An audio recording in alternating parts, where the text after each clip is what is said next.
Welcome to episode 129 of the Workbench After Hours podcast. This week, we are going to talk about new guns coming out at 2025 SHOT Show and new year, new presidency, new gun control coming out. So we're going to talk about one in Colorado because, you know, they're not going to stop like we said. All right, Chris, so what is the whiskey of the week? It is Colonel E.H. Taylor Small Batch. Colonel. Yeah.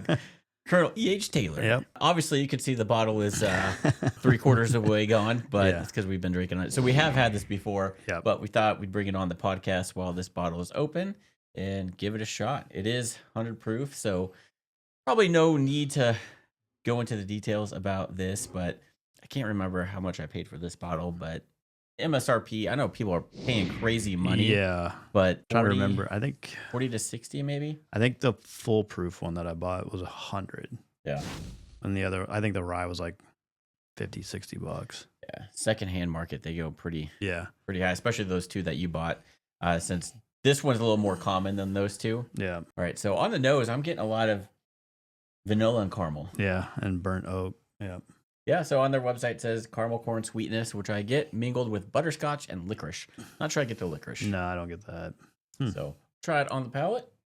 It's got quite a bit of spice on there, Yeah. right? I wasn't expecting that. Yeah. It's been a while since we've had Yeah, it. it's been a while. That's why I'm like, oh, I forgot about that. Yeah. Yeah. It's actually better than I remember it being. Or maybe because it's my first glass. Yeah. Last time we tried it, we had several others to compare it We to. had like 3 or 4 bottles that Yeah. night. Yeah. But no, it's God, it almost tastes like a rye. Yeah, it does. Even though this one isn't. Yeah. Oh God, I can't imagine how spicy the one you have is. Then, Yeah, right? I'm kind of scared now. All right, let's open it. But yeah, on their website it says basically a soft mouthful that turns into subtle spices and tobacco. I definitely get. God, I wouldn't say subtle spices. That's Yeah. pretty. That's a lot. Yeah, it'll probably be subtle on the rocks, but Yeah. it's pretty spicy. Again, I'm not getting that licorice. I'm getting a little bit, but I also had like peppermint gum like an hour ago. Oh yeah, So I don't know if it's like intensifying that. Yeah, I had to stop brushing my teeth before this because it totally screws everything up. Yeah. Oh, well, maybe on that, the very back end of the second sip, I got a little hint of Yeah. like a black licorice, but Yeah, it's not bad. Yeah, There's a lot of pepper though There is. So that'll obviously get cooled off on the ice. on the rocks. That's whiskey of the week, E.H. Taylor Small Batch. Yeah. Pretty good. So we'll try it on the rocks here in a bit. But new year, new presidency, and new guns. What's better than that? SHOT Show is actually going on right now. Today is Wednesday the 22nd when we're recording this. You're seeing this a little later in the week. SHOT Show goes until Friday. So that's about the time this podcast will be out there. But I think pretty much any of the new stuff has already been released or talked about. There may be a couple things that I didn't catch, but there's so many things. Like I spent a couple hours last night going through and just trying to pick what to talk about because there's a lot, which is awesome. That's not a bad thing at all. So excited! So excited! Trying to pick out the things that people would be most interested in. There's a lot of like smaller companies that came out with new stuff, but it's more niche kind of firearms, you know, you don't really see a lot of and never really heard of some of that stuff, which is totally cool. But I went with more kind of the popular stuff that we're seeing and what Palmetto State Armory is doing again. And we're going to talk about all their concept guns as well. So went through that. But like I thought, disappointed in Glock. Yeah. The only things they had, like we talked about, is a couple new models in Gen 5. And then they got the Aim point. they partnered with on some models. I did check their website and they did come out with a Pricing. tactical light. Okay. Yeah, so let me share my screen here. So this is their light they have here. You can see this is on the Glock 19 Gen 5, and they have the red dot sight that we talked about, but now there's a tactical light. So it just makes the handgun That looks look bulky, you know? Which I guess is fine. It's waterproof, anodized aluminum. So that's nice. At least it's not plastic or polymer. And it's kind of got the controls here on the side, especially right there by the trigger where you can easily access that. I can't imagine this is overly bright. Ooh, $135. Ouch. Not cheap, especially if you want to pair that with the Aim point. Aim point that just came out. That's up there. But, you know, I really like Olight I have one on that Glock 21 behind Chris with a suppressor. Yeah. Love that thing. It's a combo, so it's got a laser and a light and a bright as hell light. So it does have these same slide serrations as like on the front of the thing, if you're into that, to kind of match that. But there it is. 600 lumens. Yep. That's not that much. No. I mean, it is, but it isn't compared to some of the O lights that go way higher. Yeah. So, all right. So no new guns from Glock. Disappointed! New models in Gen 5 and stuff like that, but nothing exciting, unfortunately. So No rifle or AR style rifle from them. Dang it. not yet. But luckily we have Palmetto State Armory. So if you remember last year, they did this Concept Guns where they're always trying to come up with these new guns, and they had a voting thing to where they had a huge list of guns and like, all right, you pick, what was it, 3 or 4? Yeah, I think so. And that's what they were going to really focus on. And they've come out with some really cool stuff doing that. Well, they have a whole bunch of new guns. Some of them are kind of repeats from last year that they've kind of tweaked and fixed a little bit from the original production. But I'm going to go through this list. I got some cool B-roll from them that we'll talk about and just kind of talk about each one that they are thinking about doing. And you can vote right now. I don't know how long voting is, but if you go to Palmetto State's website, you can vote. I voted for my 3 favorite that we'll talk about. And I'm sure at some point these will all eventually be out. But yeah. Man, a lot of these in Palmetto State fashion are going to be like kits. Yeah. Like, yeah, you can buy the gun and it's going to have a whole bunch of options like the dagger and that 5.7 we talked about. But you can also build a lot of these, which is really cool. So you can buy the receiver, buy the different barrels and stuff. So kind of like what they're doing. But again, people with me that has, indecisive, it makes it really hard. Yeah. It's like, I don't freaking know. And then I end up not buying it or whatever. But so a lot of really cool things. So check out the website. They got a list of them. You could get some more information and then vote on your favorite. And then in the comments below, let us know what your favorite is too. So there's a lot of cool stuff. So the first one up is the Palmetto State Armory Emerge, a bolt action rifle. So this is basically a Remington 700 style. So it's actually going to take any aftermarket parts that the Remington 700 takes. So it will be initially chambered in 308 and 6.5 Creedmoor. And then this, again, you can buy as a complete rifle like you're seeing on the screen if you're watching on YouTube, or you can buy the parts kit. So you can buy different stocks, different barrels, the bolts, all sorts of stuff. And then if you have a Remington 700 and want to take parts off of that, you can. So just a regular bolt action rifle. That's kind of cool. Yeah. So I like the fact that they make it to where you don't have to buy their proprietary parts. You can use the Remington 700 are pretty popular. Yeah, I wish more companies would do that. Exactly. That'd be so nice. Yeah. So that's that. So let us know what you think about that. If you are listening to audio only, you may want to jump over to YouTube to see some of the B-roll because I'm posting some of that up there, or just get on their website. You can check that out. So try and go over everything. But the next one is kind of cool. This is one I may have voted on, but it's called the Olcan. It's their Jackal lower receiver, but then it converts the original Jacker uppers into a bullpup rifle. So that's really cool. After shooting the IWI Tavor, I found that I like those. So I don't know. That's pretty cool. I'll play that again. I mean, that just looks cool. And if you already have the Jackal, all you got to do is buy the upper. It almost looks like they're using a dagger lower. Right? Yeah. I mean, it wouldn't surprise me one bit, Yep. So you can take your Jackal, swap it out, and turn it into a bullpup rifle. So that's pretty cool. Yeah, that is pretty sweet. That's awesome. And then, since the Jackal's been kind of popular and they've been doing a lot of stuff with that, this next gun is the Jackal 9mm. They came out with this last year and as a concept gun, and they've been refining this one to make it a little bit better. They've done some different things with it, and this is another one that they want you to vote on. So that is the 9mm version of the Jackal. That looks pretty sweet too. It does. All of these look pretty cool. This next one is pretty cool. I don't know what practicality you would use this in, but they call this next one the Thumper. Oh, it is a 37mm launcher. So it looks cool. And so basically this mounts under a firearm or can be a standalone on its own chassis. Like you see in the video there, it looked like a Looks kind like of a a grenade pistol. launcher. Yeah. Yeah. And or you can just take part of it and mount it on like an AR or something like that. It has a slide action release that acts as a double action trigger. So again, you can have that as itself. I'll play that again because it is actually really cool.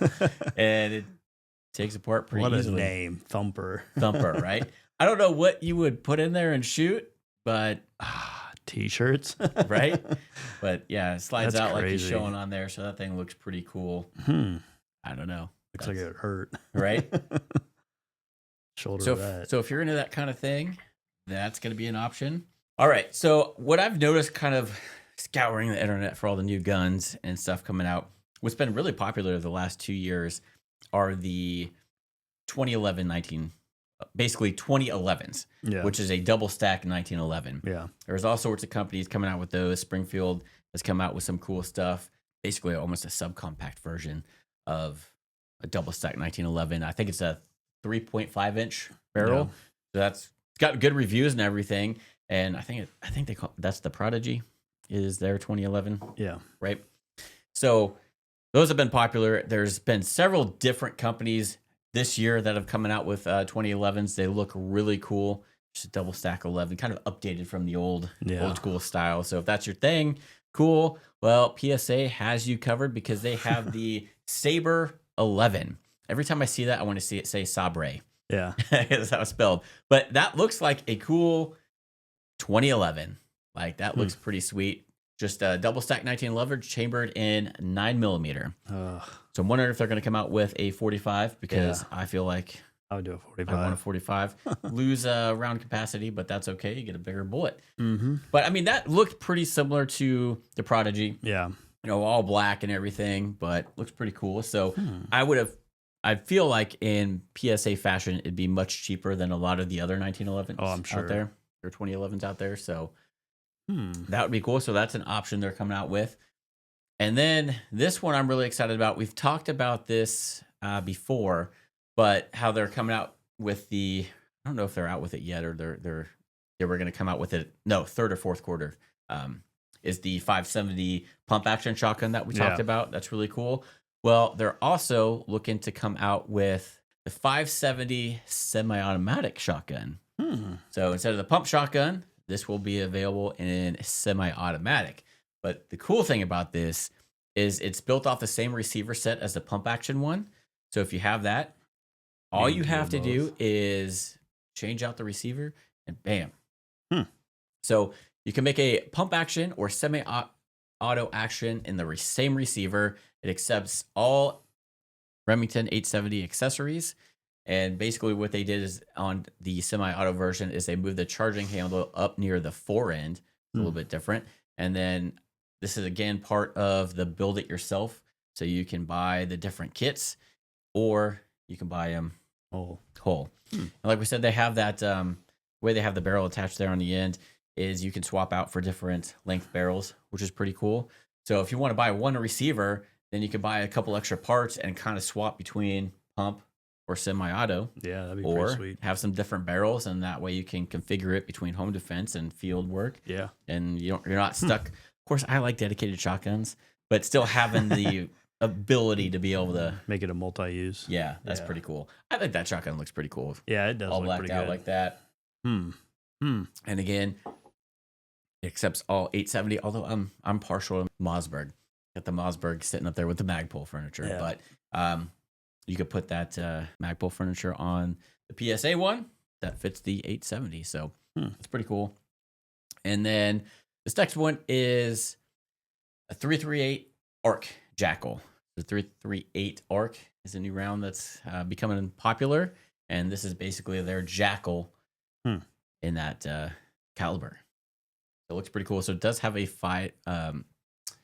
side folding stock, as you can see there. They're partnering up with a company for that. So that is an option if you're into that round. So they're doing a lot of different stuff with that Jackal. Yeah. They like that name. They do. It's kind of cool. Next up, this is interesting. MSP 45. is a manually suppressed bolt action pistol. Huh. Looks pretty cool. So it takes 1911 style grips and magazines and has a top Picatinny rail there to mount your sights.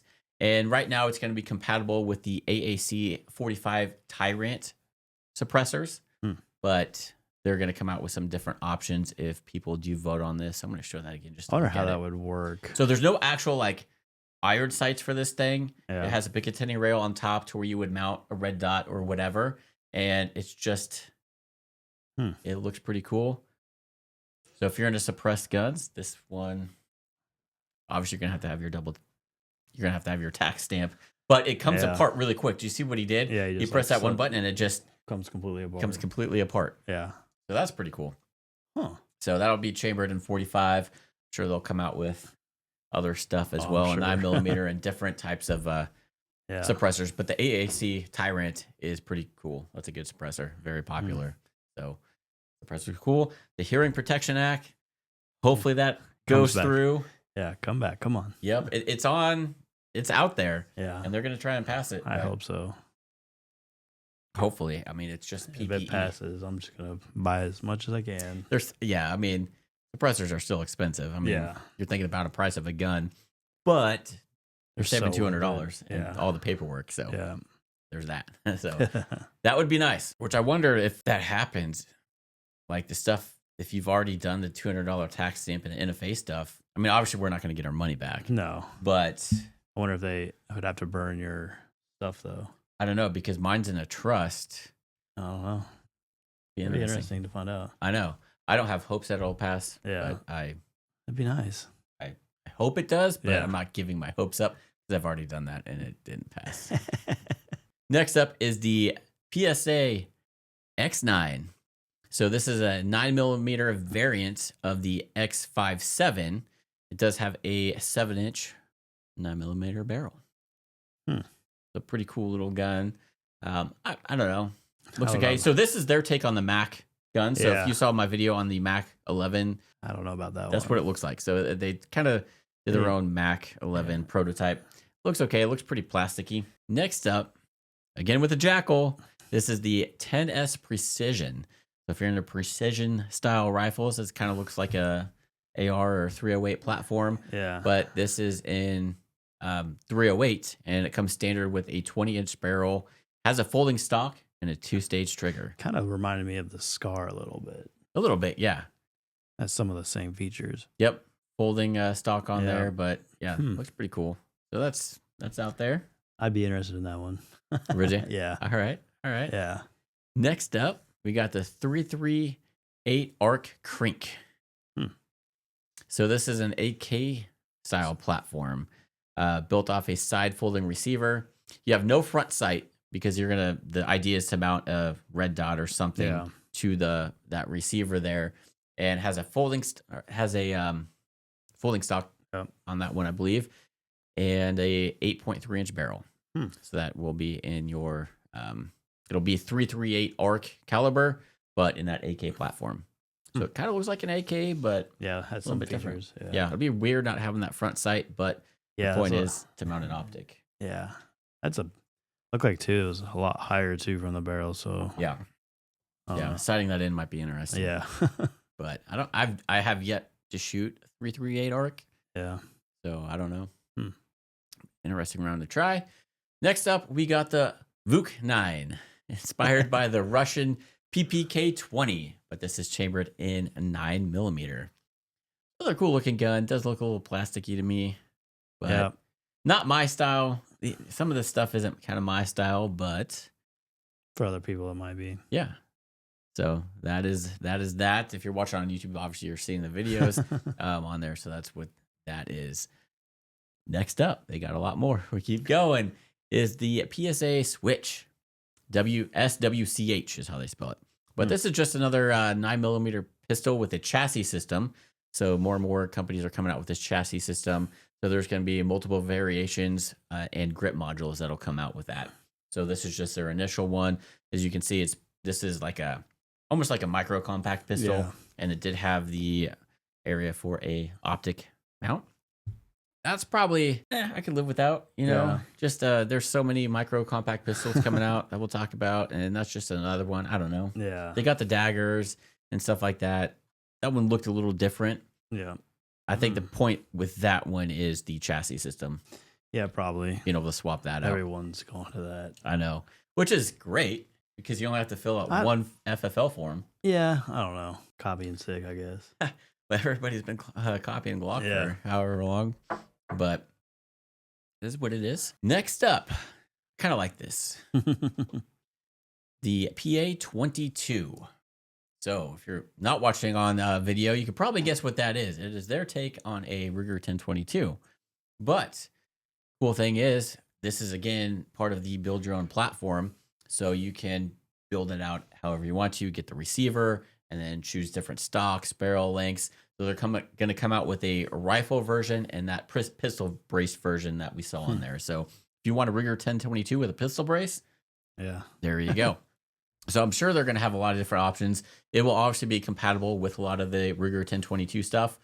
I mean, that looks like a Ruger 1022, Yeah. honestly, with just the Magpul stuff on there. Yep. And then I kind of like that Yeah. pistol braced option there, but I voted for that just because Be kind of cool. I like the 1022 platform, especially the takedown version.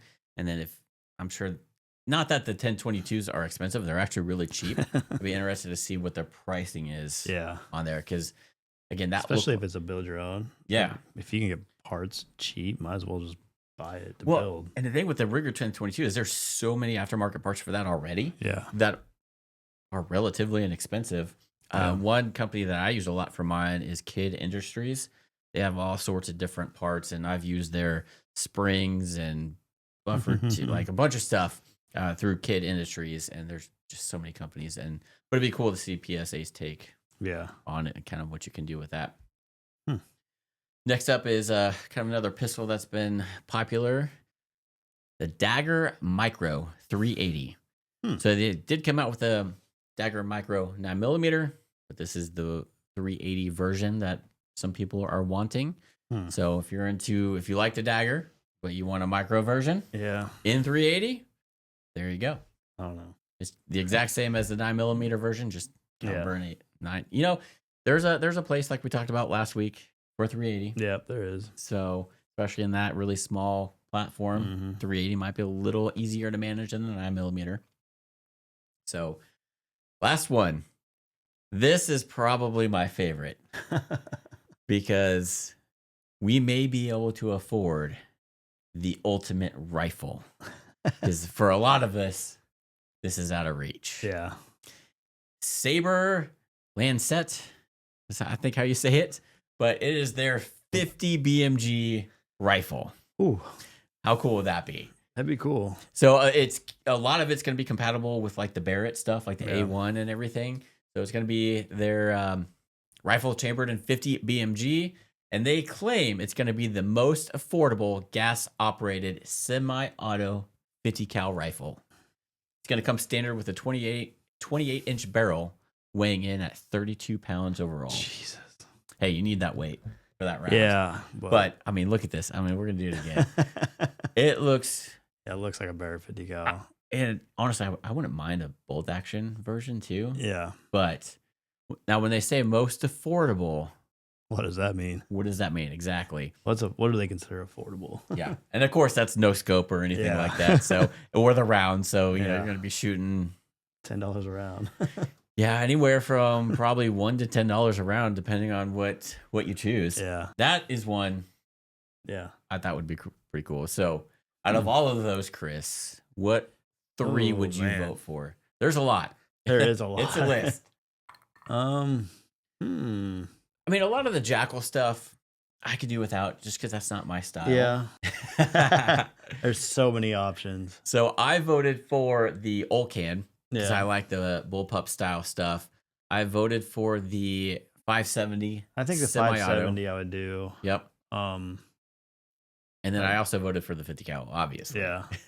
I mean, the 570 I do their 1022 whatever. The PA22? Yeah, Yep. PA22. And that one that probably looked like the Scar. Yeah. Okay. So you like that? Yeah, just because it's Jackal 10S Precision. Yeah, just because it looks a little bit different from an AR. Yeah. So different. Close enough, but a little bit different. Yeah. So man, and then it'd probably be the 50 cal. Those would be my 4. Dude, that 50 cal. But I still think it's gonna be. It's obviously gonna be thousands of dollars. But yeah, I mean, you're looking at if you get a Barrett. I mean, like, let me look this up real quick, and this'll just be my pricing. So I guess they have some that are reasonable. Well, actually, let me make sure we have 50 BMG selected and not some of these other smaller rounds. So you can get some $4,000. Roughly. Yeah, I mean those don't look really cool though. The Model 99. Yeah, I mean those look okay, but I mean I want a Barrett A1 kind of style, like right here. Like those are nice, and you're looking at MSRP about $13,950 for the really cool one. So most people, when they think of Barrett, that's what you think about are those M107A1 style. Comes with the bipod on these and stuff. But those are really nice. So yeah, you can get some cheap ones. I mean, those retail for MSRP says the lowest I could advertise this for is $4,900. Yeah. So maybe they'll come under that. Maybe they'll come way under that. Hopefully. Because this is just Barrett. But it will accept the Barrett magazines that they said that. So, but I mean, the Model 99, 95, not a fan of those, but the A1 style platform I like. So that'd be really cool. Let us know in the comments what you guys think, especially if you watch that on YouTube. Which one did you think caught your eye the most? Yeah. So it would actually be really cool to be at the booth for Palmetto State. Just to see all that stuff and hold it and see what it all feels like. Because, we could see pictures and videos, but it probably feels different in hand, especially between what's aluminum, what's steel, what's polymer. Yep. Kind of see if it feels cheap or not. So I would really. I wish they had a store, like a storefront they do. somewhere here. Oh, not here. I went to the one in Somerset, South Carolina. Yeah, they need one here. Let's have like one in the Midwest that we can go to, Here's the problem. I went there and I walked inside and I was like, I'm going to buy stuff. I'm here. Might as well.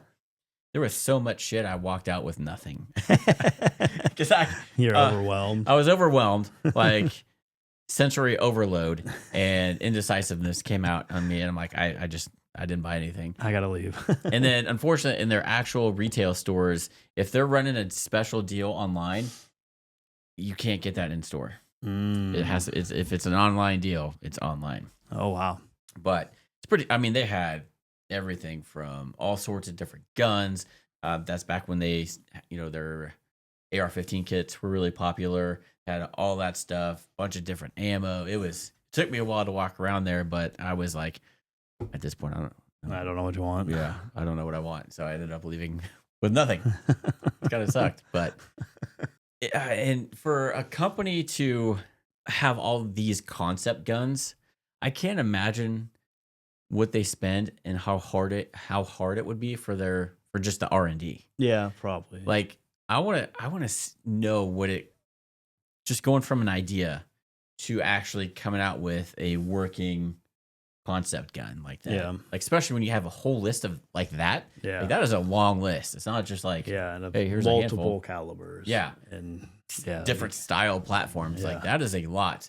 And to be able to not only keep producing all the shit that they're producing now, but then have all these concept guns. Throw that in the mix, Yeah, their R&D department must be insane.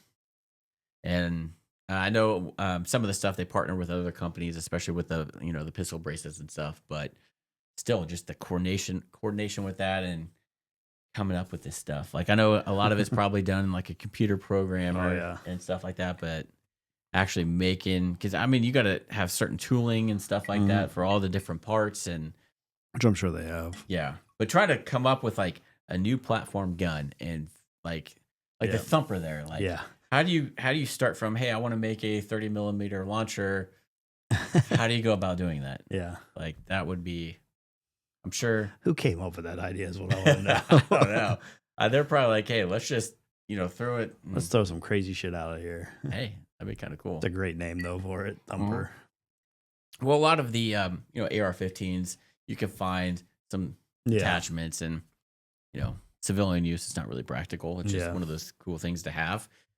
I wonder if you could shoot like golf balls out of there. Well, I'm sure you can. 30 millimeter. Yeah, fucking huge. Potato gun or something. Is that how big is a Coke can? Because I know there's launchers that do Coke cans. I don't know. We'd have to measure. Of course, Coke is getting expensive these days. You got to buy the off-brand stuff for that. Yeah. Got to get that Dr. Thunder so you can have the thumper. Right. That's PSA. And again, I can't imagine what their R&D department's like. I mean, that would be, how cool of a job would that be, though? Yeah.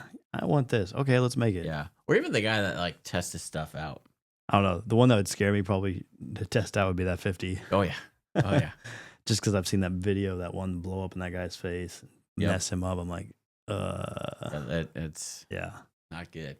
What would suck is if it is actually really affordable and like, okay, cool, let's buy one. And then where are we going to shoot it is the problem that comes up. Like, you can't just take that to take it inside range. Boom! Oh my God, I can't imagine what that would sound like shooting at an indoor range. Sound like a fucking cannon. It'd probably shake the building to death. I'm assuming it's not allowed. I mean, I don't know. I'm sure it's fucking loud. No, allowed. Oh, I don't know. It'd probably have to depend on the range and what their tolerance is, because some of those are rated for a certain caliber. Right. So you'd have to find a 50 cal BMG rated range. Yeah. My guess is none of the indoor ranges are probably... I've never seen anybody shooting one indoors. No, but... I can't imagine they would allow it because of the way the bays are set up and the concussion that's going to come off of that. God, that would. We thought the 6.5 Creedmoor I had concussion. I bet that thing. Oh my God, that would probably knock you out if you're standing behind it. And outdoor ranges, I mean, not all of them. Yeah, would allow that. I know there's one here, but it's a members only. Yep. You got to know somebody, and there's a whole application process, so it's not easy to get into, and it's. For a membership club, it's not expensive, but it's also not cheap for somebody that doesn't shoot a lot. So that would be the only problem we would have. Yeah. Is trying to find somewhere to shoot this gun that could shoot out to a mile plus. Oh, it'd be so much fun, though. Oh, dude, it'd be awesome. But we just got to find someone with land. Yeah. That's what it comes down to. Yeah. Oh, well, I had to sell a right kidney to pay for the ammo for this one. But by God, we're going to do it. Yeah. Another gun that, be appealing to some people. Me, not so much, but I get where they're coming at with this gun, probably. Because, a lot of new gun control, they're like, oh, we don't like guns with detachable magazines. Yeah. Right? So I don't know if this is maybe an answer to that, or if it's just something that they came up with. But something that recently was introduced at SHOT Show 2025 was the Kel-Tec PR57. So this is a compact concealed carry pistol chambered in the popular round 5.7 by 28 millimeter. Kind of like that round. Not a lot of recoil, shoots smooth. But it features a rotary barrel, which makes it really light, and a top loading design. So if you're watching the video version, you can see that they're loading it from the top with stripper clips. So there's no detachable magazine or anything. So you load it with stripper clips from the top. So... that could be something to get around there. And there was a shot of the rotary barrel. So it can hold up to 20 rounds, but it comes in 10-round stripper clips. So you could shoot one stripper clip in there, or you could load both of them in there as well. Yeah, so the rotary barrel design sets it apart, not only because of the appearance, but the dramatically reduced its overall weight. The pistol is nearly 40% lighter than the next lightest 5.7 millimeter pistol on the market. And to me, watching the video, it looks like a lot of plastic and polymer, but I bet that's to get around something. I mean, obviously you wouldn't want to use this in home defense. No, but if you're in one of those states that's really strict, and like we're going to talk about here pretty soon, a state that wants to ban a semi-automatic handgun with detachable magazines, maybe this is the answer. Yeah, that's what I bet they're going for. Yeah, because they go after those not so friendly gun states. And the stripper clip, well, it holds only 10 rounds, so that's under the generally 15 round. And it has capability of doing 20. Yeah, that's a little iffy there. Yeah. But there's no detachable magazine. That's a stripper clip. Yep. And you know how we get mad about people calling it clips. Yep. That's and an actual instead clip. of magazine. That is an actual clip. So if you get that gun, you call it a clip. Yeah. So there's a lot of people that don't get it wrong, but there you go. That's a clip versus a magazine. Yeah. That's not my thing. I'm not a fan of Kel-Tecs, but I thought that was a cool idea and a way to work around that stuff and something different. Yeah, it is different. Like completely different out of the box. Like I like to see it in like another caliber. See. Yeah, I'm sure they will. Just to see how that type of firearm that looks like it does. That's the workaround. Yeah. These policies and procedures they're trying to put into place. And I have an old military surplus pistol. I forgot what it's called. It's a Romanian something, but it shoots the 5.7, and it's a little more expensive round, but it's so nice to shoot because the Tokarov. That's what I have. The TTC Tokarov. It's been so long since I've even messed with that thing, but it takes 5.7, and it's so smooth to shoot. Like, you know, with the 9mm, you get a little bit of a little bit of recoil, snap and recoil. This is just a nice flat shooter. I like it. So it's cool that, you know, there's a lot of stuff coming out in that caliber now. Yeah, especially that we talked about last week with the 5.7. So another cool gun. And again, I'm not a fan of Kel-Tecs, but I think that's cool that they just doing something different. They're thinking ahead a little bit, I think. Yeah, outside the box there with that top load strip clip. So that's pretty cool. Not the prettiest gun in the world, but supposed to be super light, and that round isn't a snappy round, so that should mesh well together. Yeah. Especially with that rotary barrel. It's kind of a cool concept. And then we talked about this, but this is another thing that came out, and man, I really want to try this. The Springfield 1911 double stack Prodigy compact 3.5. Yeah. I watched Cullen and Ora's video on that, and man, it makes me want that gun. Like if I'm going 1911 or 2011, you know, double stack, I'm going full size. Yeah. But looking at this gun and like his video and stuff, making you want it more. Makes me kind of want to try it out. So going, basically having a double stack 1911 with a 3.5 inch barrel, man, that's pretty awesome. And he says, I mean, it's not snappy or anything, and it uses a 15 round 2011 style magazines. And this is a big thing I've noticed. Every single pistol coming out with is the optics mounting system. Yeah. Like every pistol now, like most Glocks now are even coming out with that, and every other gun that I've seen, like pistol wise, you might as well. I mean, everyone wants to play with their gun, trick it out a little bit, making it their own.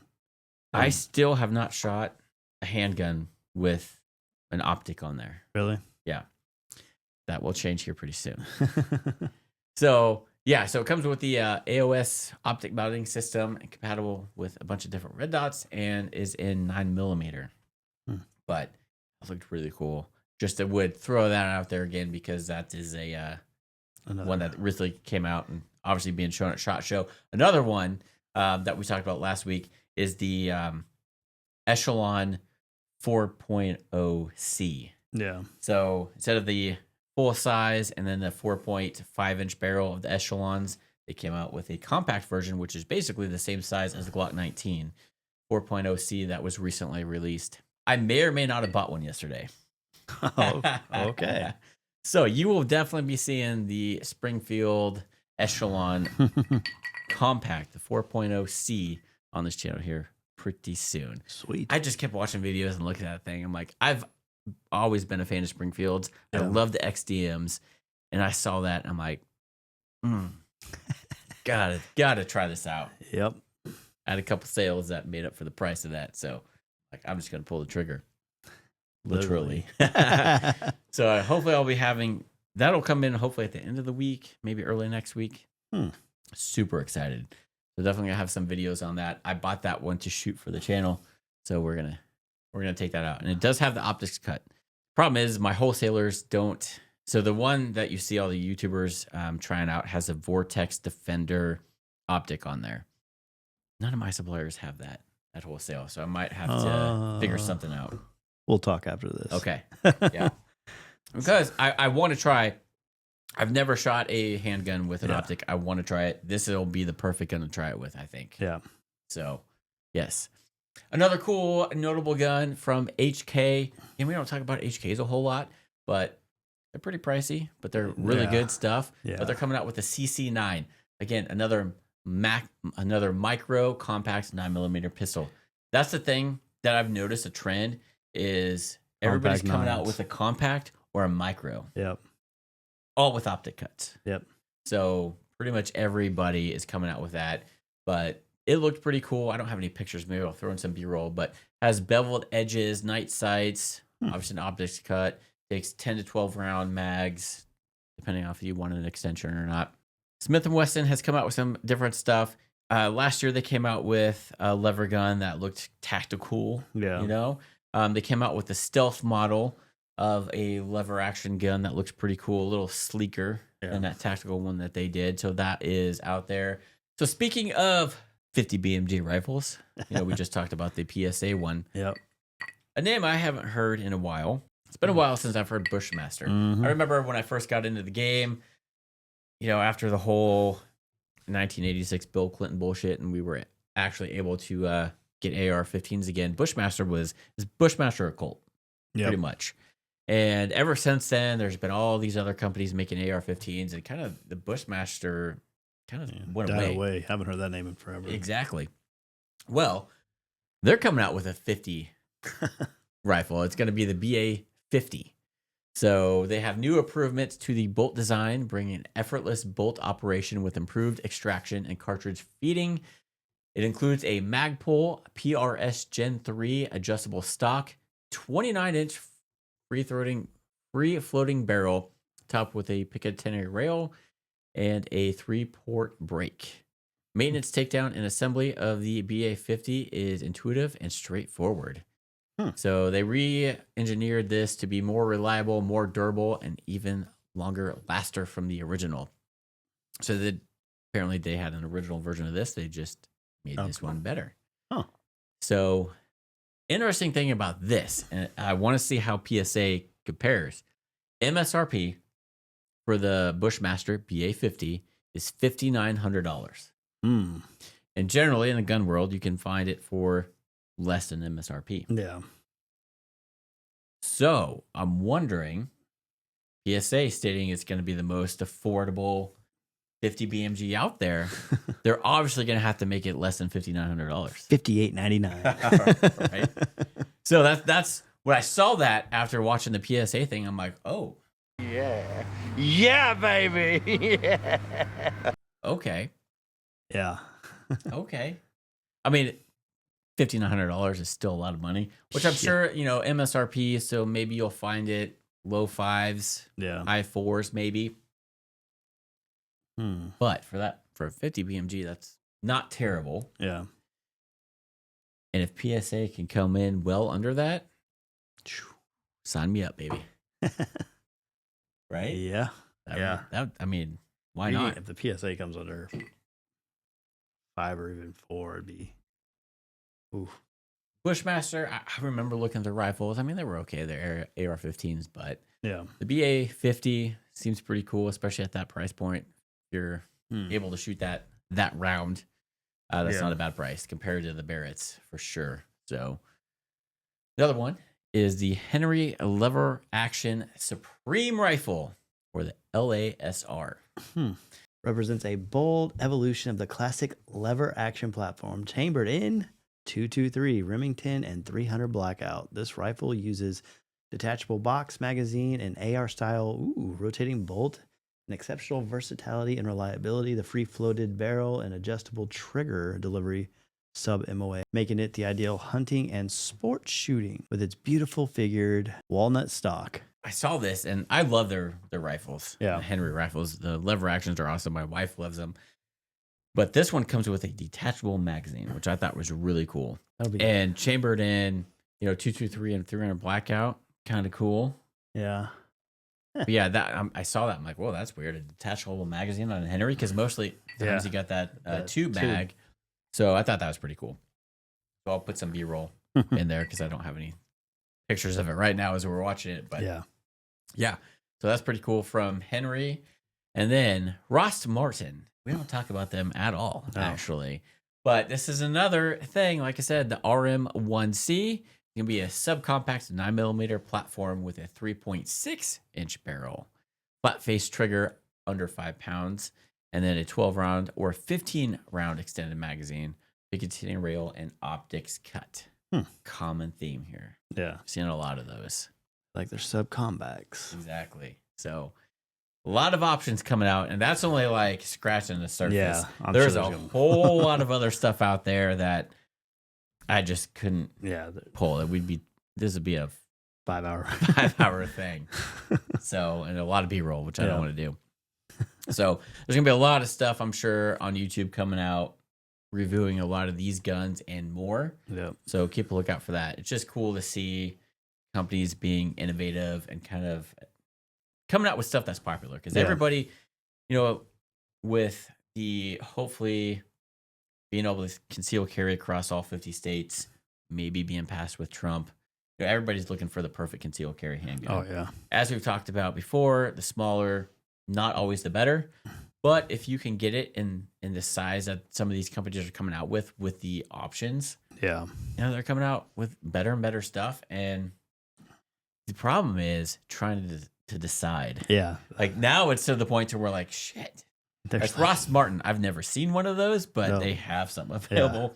And there's so many other companies that I didn't bring up that are coming out with compact and subcompact or micro pistols.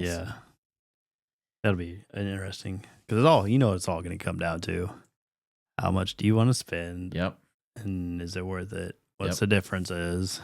And everybody's going to compare this to the Glock style pistols. Because Glock, I'm a Glock fan. I have nothing against Glock other than the fact that they're not innovating as I feel like they should. But they started it, and they're tried and true. True. That's why, I don't know. I love Glocks. Are they the prettiest? They have all the features? No. But they're the AK of pistols. They're kind of ugly, but they do the job. Like you can pick up a Glock and guarantee it's gonna work. But I don't know if we talked about this last week. One thing I've noticed, because I'm wanting to get a Glock 19 to do some of these comparison videos coming up.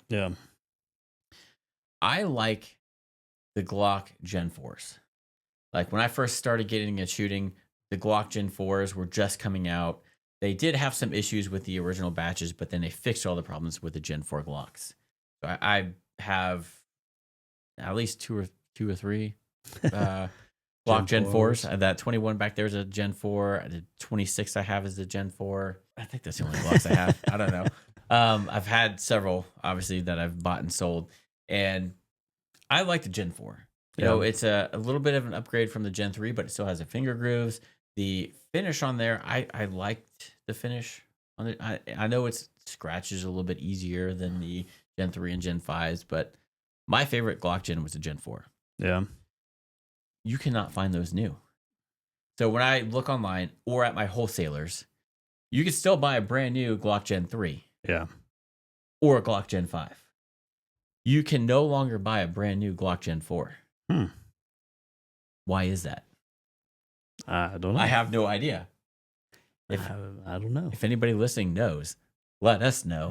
Because that was my favorite gen. I liked it. That's when they went to the dual recoil spring system setup. I like the finish. I like having the finger grooves. That's the reason why I got the Gen 3 grooves. And Gen 5, I'm not a huge fan of. That's why I like the Gen 4s. I like the Gen 4s, but if I go on Glock on all of my wholesalers' websites, I can find brand new Glock Gen 3s or Gen 5s. That's it. I wonder if it's because it's like the in between. And they didn't make as many for the Gen 4s. I don't know.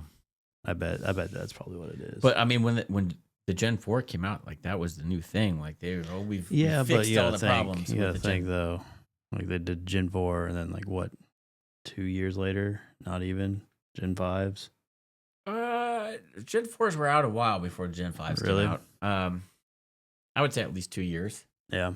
Because that's why I started buying like the Gen 4s, because that was the new thing, and Gen 5 didn't come out for a while afterwards. But yeah, you can't find them anymore unless they're used, obviously. So, and that's what I like about the Gen 4 too, is the Gen 5s, you got to use different magazines. You can't always use your, Gen 3, Gen 4 magazines and some of the other things. So a lot of the Gen 5 stuff is specific to Gen 5. Yeah. Whereas, Gen 3 and 4, you can use those parts interchangeably. Yeah. Which is nice. And that's why I hated the whole Gen 5 thing is, oh, you got to use different magazines and parts and stuff like that. So it's...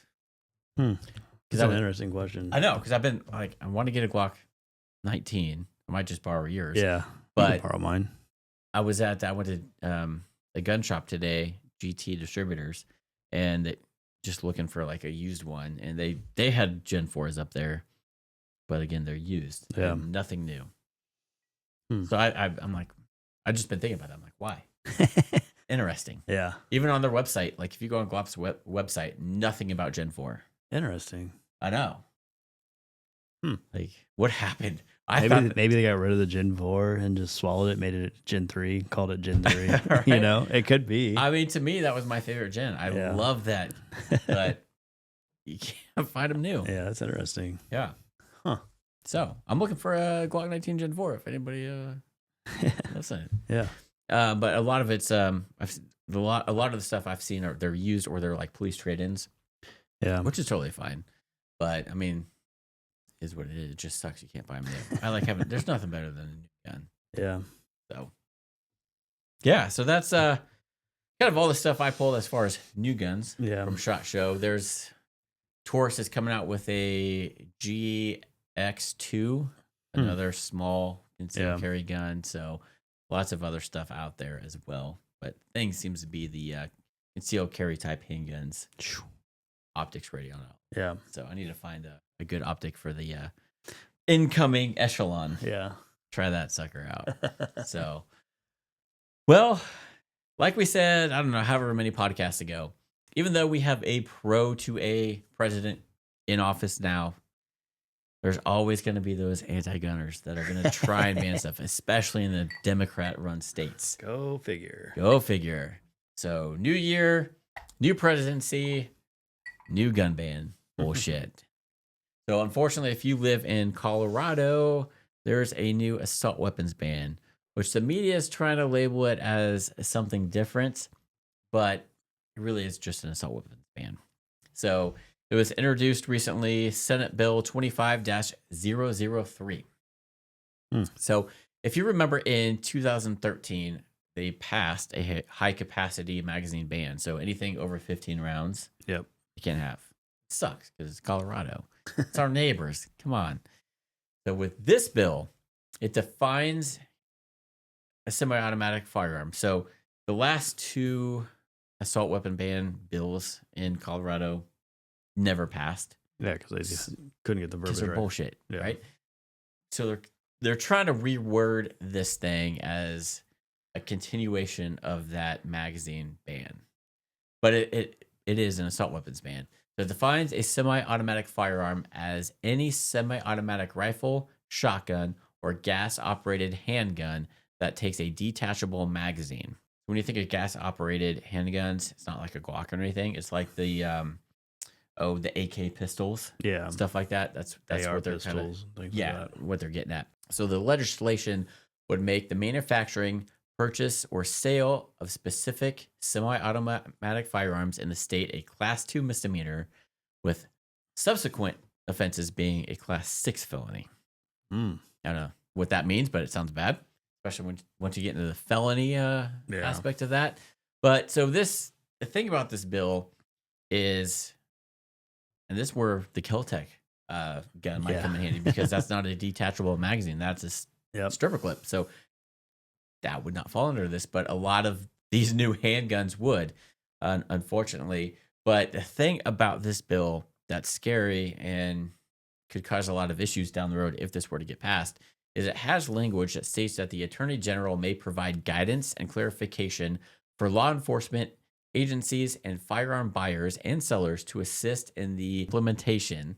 And they may also publish guidance and opinions, including but not limited to opinions about specific models of firearms to which the bill applies. So just if this gets passed down the road. So there's no definition really, is what it sounds like. Yeah, basically. Because they can say at this point, they can be like, well, AR style. And then later they can go, all right, we want arrow precision, this, and this. Yeah. So I'll post a link down below to the specific bill if you're interested. If you live in Colorado, I would definitely take a look at it. It's only 10 pages. It kind of defines a lot of this and, detachable magazine, those firearms. But since it has that language in there, they could add guns to this whenever they want. As they want. Yeah. So it's not, it might be a detachable magazine now, but oh, hey, this Kel-Tec just came out with a stripper clip gun. Yep. We're going to add that to the list. Yeah. So that leaves it open for them to add whatever they want to at any point. I don't know how this stuff can pass.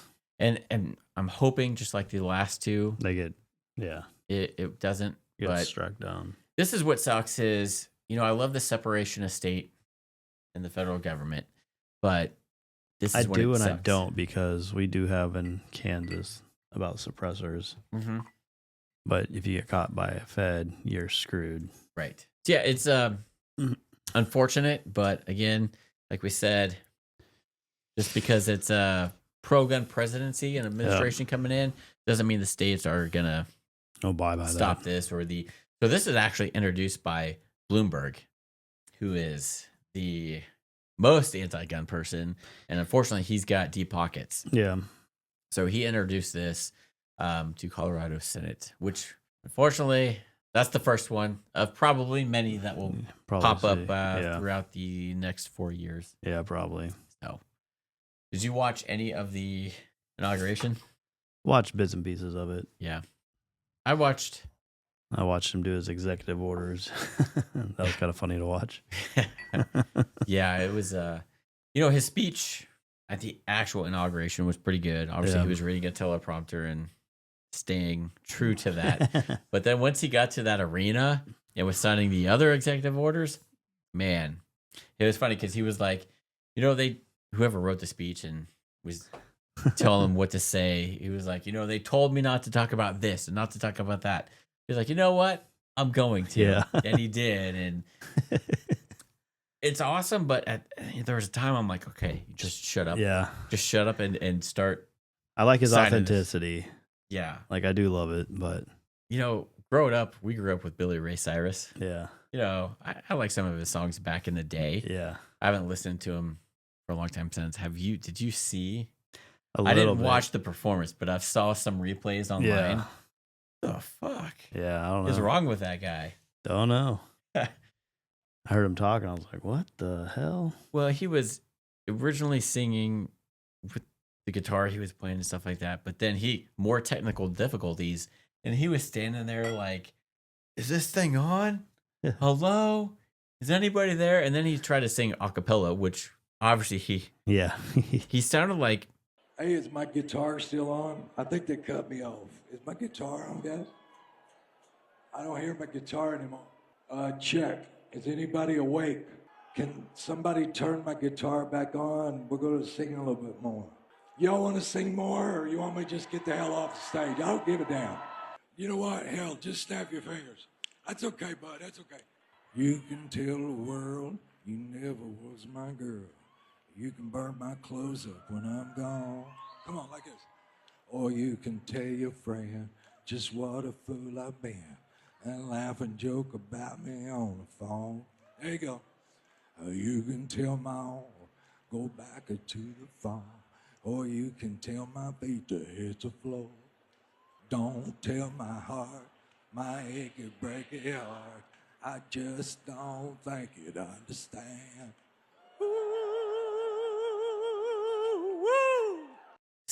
It was so cringe just watching that. I'm like, oh wow. Yeah. So we'll see how these next 4 years go. Yep. Hopefully good. Hopefully good for the Second Amendment. Yeah. Hopefully good for the economy. But again, we're gonna have to worry about the anti-gunners and the state laws. Yep. Get on PSA's website and check out those concept guns and vote on the coolest ones. especially the BMG. That one looks pretty freaking sick. Yeah.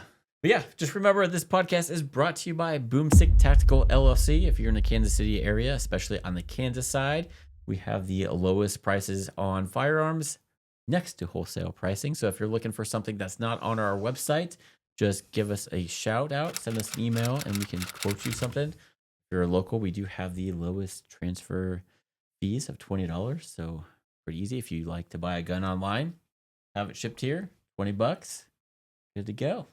Remember, this is a YouTube podcast. Remember to like, subscribe, and tickle that bell. If you're listening on those other platforms, hit that download button.